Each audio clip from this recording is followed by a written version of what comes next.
este. ¿Ya? Entonces, siempre, por eso es que recién decíamos que vamos a tener estos en estado líquido y estos los trans en estado sólido. Bien.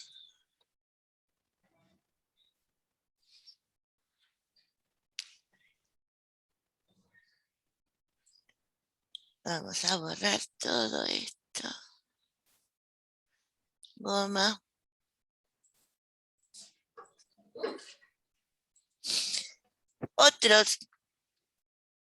Otro tipo de isomería, de estereoisomería, dijimos que era la óptica.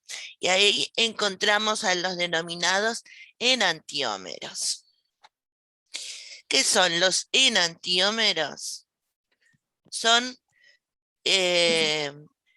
dos moléculas que tienen imágenes especulares no superponibles. Supongamos que aquí dibujamos un espejo. Esta manito sería la imagen en el espejo de esta, ¿sí? Pero si la superponemos, hay alguien con el micrófono abierto. Si las superponemos, ven que no son superponibles esas dos imágenes, ¿tá? Porque los dedos me apuntan para otros lados. ¿Quieres traer mi compu? Lo hacemos. Parece que hay gente que espera.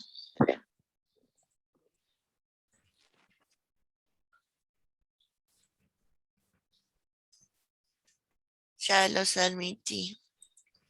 Gracias, Natalia. Entonces, enantiómeros, uno solo no va a ser enantiómero, siempre se dice enantiómero con respecto a otro, ¿verdad? No pasa nada. Entonces, vamos a verlo ahora, cómo lo traducimos en moléculas. ¿Dónde tenía el eraser? Acá. Vamos a borrar eso.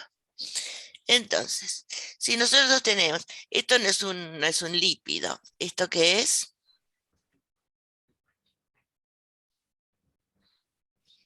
¿Qué especie química es esto?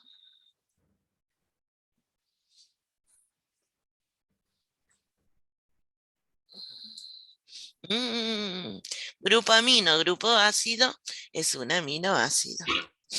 ¿Tá? Entonces acá tenemos, bueno, acá central es un carbono que no, acá no está dibujado, pero tenemos en el medio un carbono que tiene como sustituyente un grupo amino, un grupo carboxilo, un grupo oxidrilo y un grupo metilo. ¿Tá? Para que condición que se tiene que cumplir es que el carbono que sustenta estos sustituyentes tiene que tener los 4 sustituyentes diferentes. ¿Ya? Entonces, si nosotros hacemos la imagen especular de esto, aquí ponemos un espejo, lo veríamos así. Y si los juntamos como hicimos con las manos, vemos que no coincidirían, no son superponibles las imágenes. Por lo tanto, son enantiómeros. Y ustedes me dirán, ¿qué me importa a mí si tiene el oxidrilo acá o lo tiene acá o allá? Quizás a ti no te importe, pero a tu organismo sí. Porque nuestro organismo reconoce determinados enantiómeros, es decir, diferencia estas moléculas que tienen todos los sustituyentes, unas de otras iguales, pero en distinto orden, los reconoce. Y por ejemplo, un aminoácido puede ser muy bueno para nuestro organismo, y el enantiómero de ese aminoácido, el que tiene, no sé, distinta distribución espacial de los los mismos sustituyentes, pero en distinta distribución, puede ser hipernocivo para nuestro organismo. De ahí que sea tan importante que sepamos estas propiedades de las moléculas, de estas moléculas que presentan esta geometría espacial, geometría óptica, los enantiómeros. ¿Ya? Por eso son tan importantes. ¿Quedó claro?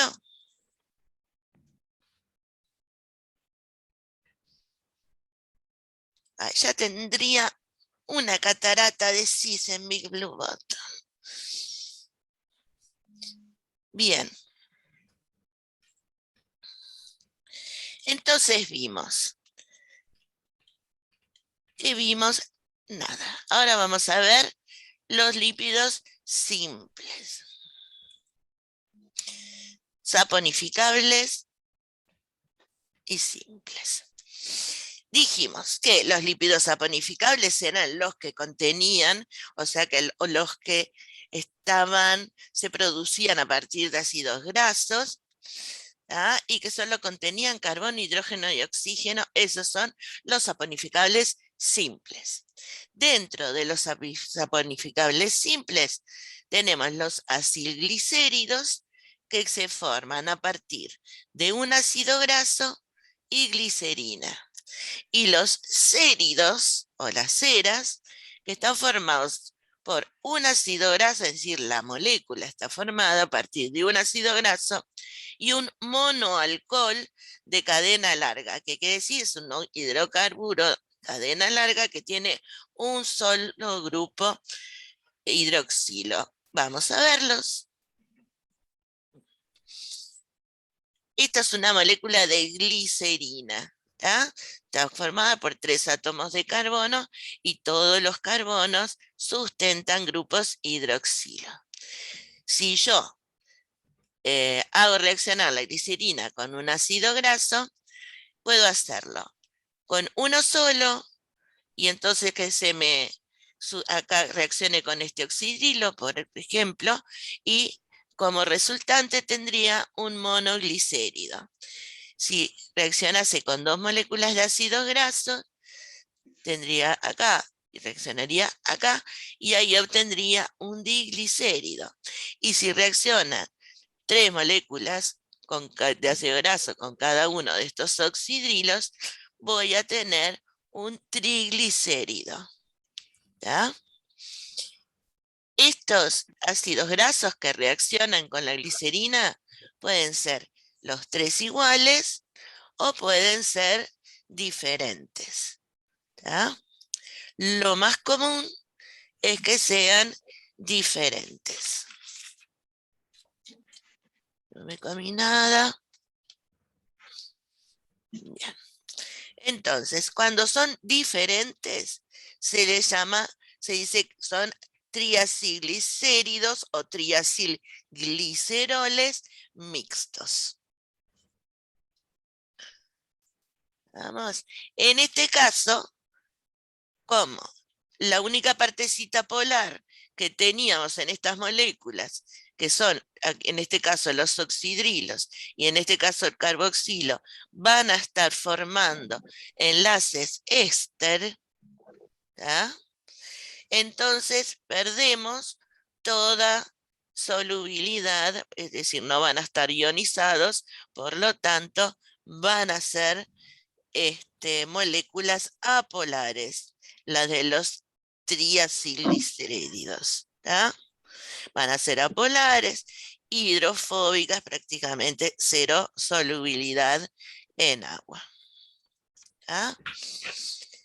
¿Para qué nos sirven los triacilglicéridos? Aportan energía de almacenamiento y también aislamiento. Los vamos a encontrar también en la mayoría de las células eucariotas. Y aparecen como gotitas diminutas en el citoplasma. Y luego los encontramos en gran cantidad en los adipocitos. Ahí ya ocupan todo el citoplasma también en forma de gotas de grasa. Otras que tienen gran cantidad de triacilglicéridos son las semillitas estas germinadas, los brotecitos que uno come. ¿Ya? Y lo que tienen es, contienen gran cantidad de unas enzimas llamadas lipasas, que son las que catalizan, ¿ya? La hidrólisis de esos triacilglicéridos, liberando ácidos grasos, y de esa manera estos son exportados a otros lugares del organismo. Muy bien.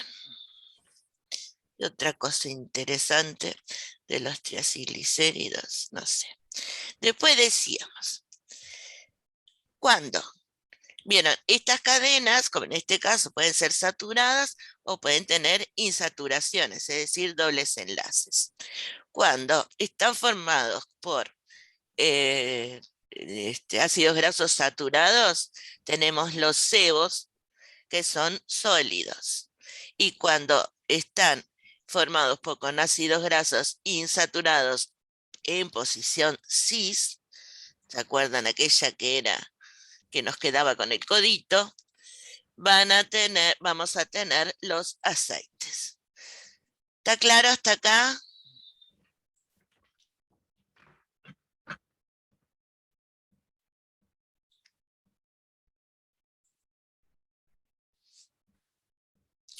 Me quedó Camila Marenco afuera. O sea, no es saturado. La configuración trans y cis se da por el doble enlace. No puede ser nunca saturado. Si es saturado, no es ni cis ni es trans. Es cis o trans porque hay doble enlace.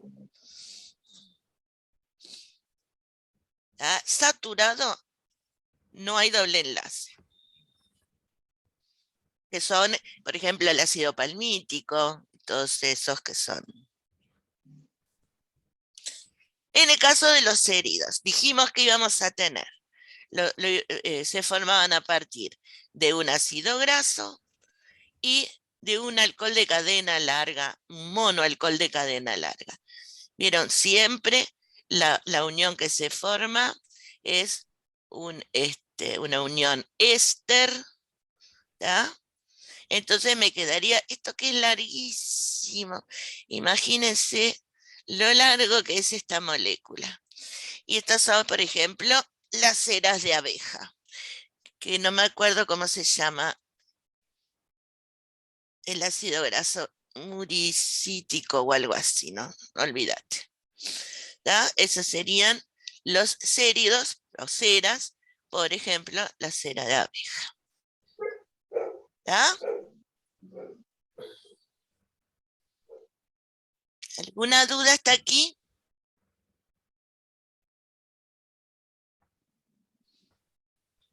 Entonces, de acuerdo a estas estructuras, ¿por qué estamos mirándoles tanto a las estructuras? Como vimos con los ácidos grasos solos, que es lo más fácil para darnos cuenta, que su punto de fusión, es decir, si son sólidos o si son líquidos a temperatura ambiente, va a depender de la presencia de dobles enlaces y de la configuración, sea cis o sea trans. Y la solubilidad, como siempre, va a depender de la longitud de cadena. Los más chiquitos, dijimos que los ácidos grasos más pequeños serían de 4 átomos de carbono. Ahí tendrían cierta solubilidad en agua. Cuanto mayor es la longitud de la cadena y cuanto menos dobles enlaces tenga, más insoluble va a ser el ácido graso. Y eso lo transportamos a los triacilglicéridos y a los céridos.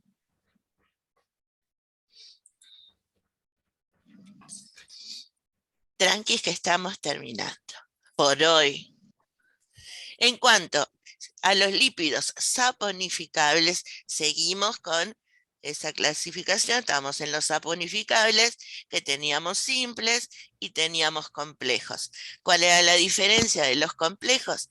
Que además de carbono, hidrógeno y oxígeno, pueden tener nitrógeno, fósforo, azufre y algunos glúcidos. Características, son anfipáticos, es decir, tienen un sector hidrofílico y otro hidrofóbico. Aquí tenemos la formación de la membrana plasmática en doble capa de fosfolípidos, donde se van a unir las partes hidrofóbicas, digamos, se enfrentan y las hidrofílicas quedan hacia afuera, ya que estamos en un medio acuoso. ¿Está claro? En este grupo vamos a encontrar los fosfolípidos y los esfingolípidos.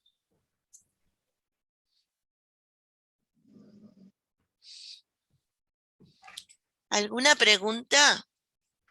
Creí que me iban a preguntar mucho más.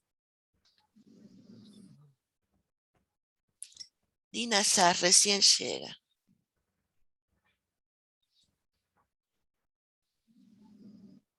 ¿Preguntas?